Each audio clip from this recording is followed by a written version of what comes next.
So 7 months instead of 7 years, that's not too bad, right?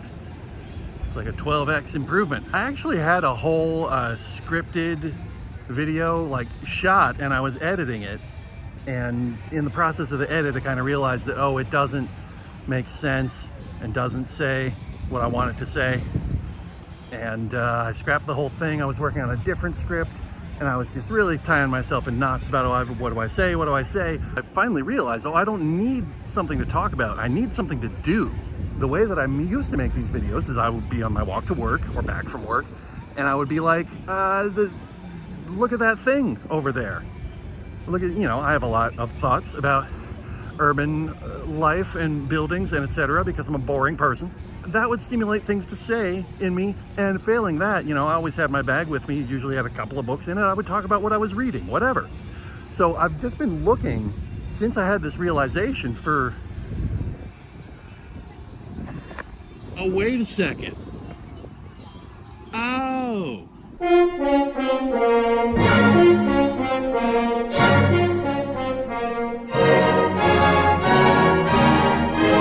Yeah, okay, so actually I've had this in mind as a project for quite some time. I even brought the microphone. I'm gonna try shooting without it today. Because, how to look like a douchebag vlogger. Clip a little square microphone to yourself. I say that, there are lots of vloggers I just don't know how they do it.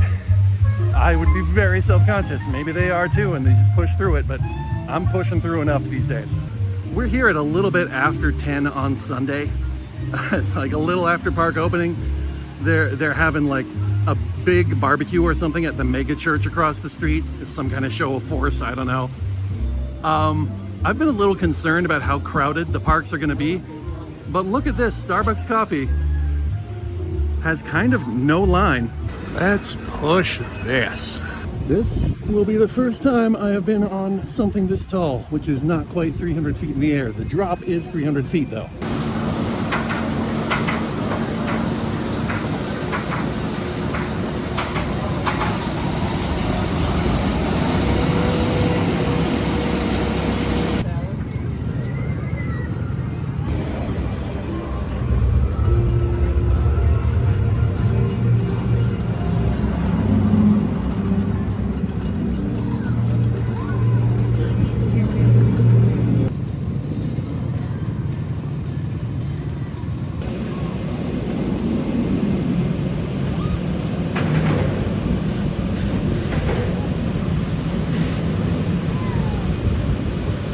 So while it's top of mind, I'm just going to tell you fully half of the reason that I'm doing this project anyway, which is simply that when you're riding a roller coaster, you are in your body.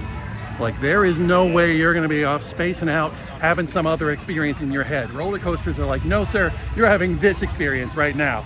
This experience doesn't look too bad.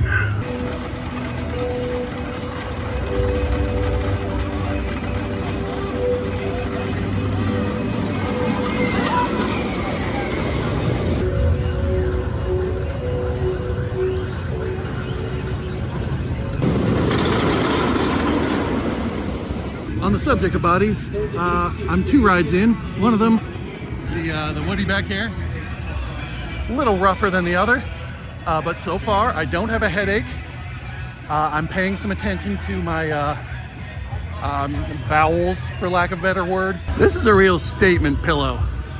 Like, imagine having that on your bed. So I have some serious questions about what's going on here. Like, first of all, what did this building used to be / what is it used for now? And second, like, how sick would it be if these were just real? If this was just stuff that you could actually do here? Like, why not have a bookstore in a theme park? Why would you not, like, reach out to a local person who was running, a used bookstore somewhere, maybe had the bandwidth to open a second location if they had a little help? And why not, particularly a toy store? At least put a coffee stand in there. Just like they obviously halfway think that this area has a theme, also obviously only halfway, right? I mean, it would be completely sick to have like just a Lego store inside of a theme park. Like, I don't know if Lego would want to move into, you know, Six Flags St. Louis or whatever. No disrespect to people who love Six Flags St. Louis. You know, if it's your home park, you made a lot of memories there. That's legit. But like, Kings Island is considered one of the best theme parks of its kind in the nation. We'll come back to that. Like, of course it would be amazing if like random ass buildings like this one were just prestige retail. You could sell a ton of Legos in here. Or equivalent, like, you know, it doesn't have to be, maybe it does have to be Legos. What's a theme park?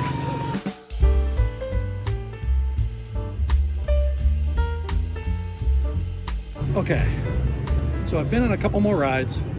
I wasn't able to get footage of the main one, so here's some footage of Diamondback instead. Yep. Yeah, I'm not getting on that one yet because they're lying in the app about wait times. I can feel it. I can feel it right in my bones. There's not a bone here. I mean, there are some, I feel it in my esophagus apparently. I don't know. And you can't get footage of Mystic Timbers. It's completely invisible from the rest of the park, and the rest of the park is completely invisible from in there. But look, I've discovered a few things. First, I'm not saying that Wild West is the best theme park theme. I'm just saying it's kind of the most theme park theme. Like, parks where the entire park is themed that way, they do fine. It's cheap, it's satisfying, it feels theme parky. But like, why do I want to do this project? Why do I want to come to theme parks and talk about theme parks in general or whatever? Everything here is built to please you. And like, that's not alien, it's very post-city. You know, parks are a phenomenon that postdates cities. We built cities real hard, and then we realized, oh, we need some parks. So theme parks are this kind of post-capitalist. No, you know what? We're not going that hard in the first video. That's not, we gotta warm this thing up first a little bit. Look, it's coasting. It's a very urban coaster.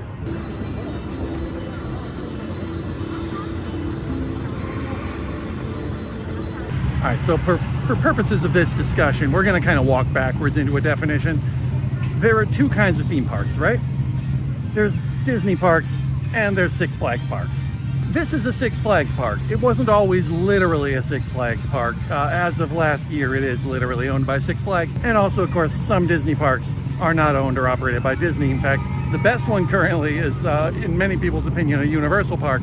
But there's two kinds, right? And then there's other parks which aren't really theme parks. They're not structured the same way. There's generally not any attempt at theming of the common area. You know, I mean, as much as also this area is sort of not attempting theming here. It's just kind of the theme of carnival but nicer, which is the other theme that really works for theme parks for not too much money. But the only thing that really separates a Disney park from a Six Flags park is money, right? The money that they spend on theming, the money that they spend on security, the money that it takes to get in. But you can also just feel in your bones the difference. So why does somebody who has done this activity before in a kind of urban setting, why would he go to a Six Flags park even? Why would I not wander the streets of an unfamiliar city and get my novelty that way? And the answer is, I've learned a lot about myself in the time since I used to just wander around pointing cameras at things and talking to his phone like a crazy person. I am in fact a significantly crazier person than I was then. There was a whole thing you probably remember. So yeah, part of me is just like coddling myself a little bit in a certain sense, but also I want to see what develops of that, because I'm sure that my attitude towards this place will change if I do this right and if I do it enough. Whole squad of maintenance guys going to the bathroom? No, there's a gate back there. I don't know. Something's going down. And now I'm in the third major themed area that I plan to spend much time in, the action zone, where the theme is there are rides here. They're seriously, they're just not even trying. Now here is another coaster that you basically just can't see from anywhere else in the park. They dug a hole here. This is how you surprise American flag. And now this.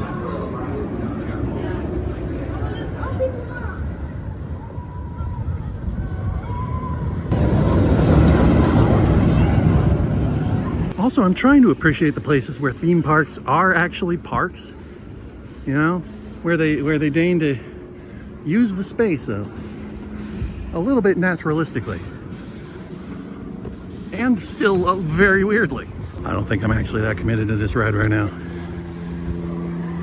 because I'm frankly just even more committed to this strange chicken exit path slash, I don't even know. Ideas are cheap. So why go to a theme park and spend $6 on fountain drinks and $15 on grilled cheese sandwiches to talk to you about them? Because ideas are constructed too. And I love the tension between this constructed world and just going off the cuff about my thoughts about everything in the rest of the world. I love the tension between these rides that put you into your body right now and roaming around in the intellectual world. I love the tension between the tension here and the obvious relaxation here. My hands are shaking and my voice is cracking. Oh my God.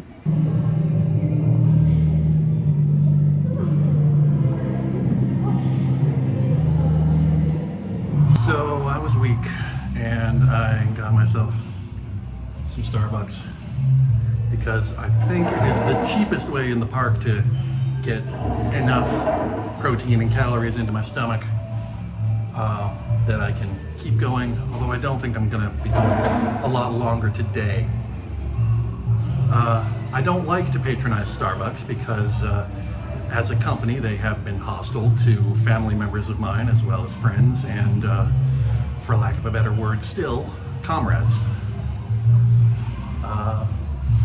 As the anthropologist David Graeber said, the ultimate hidden truth of the world is that we make it and might just as well make it differently. So my comrades in here at least get to look out the window and see dancing fountains. I don't really get that at my day job. And part of what I aim to do with these videos is get better answers to the question why. I hope you'll come with me. Thanks.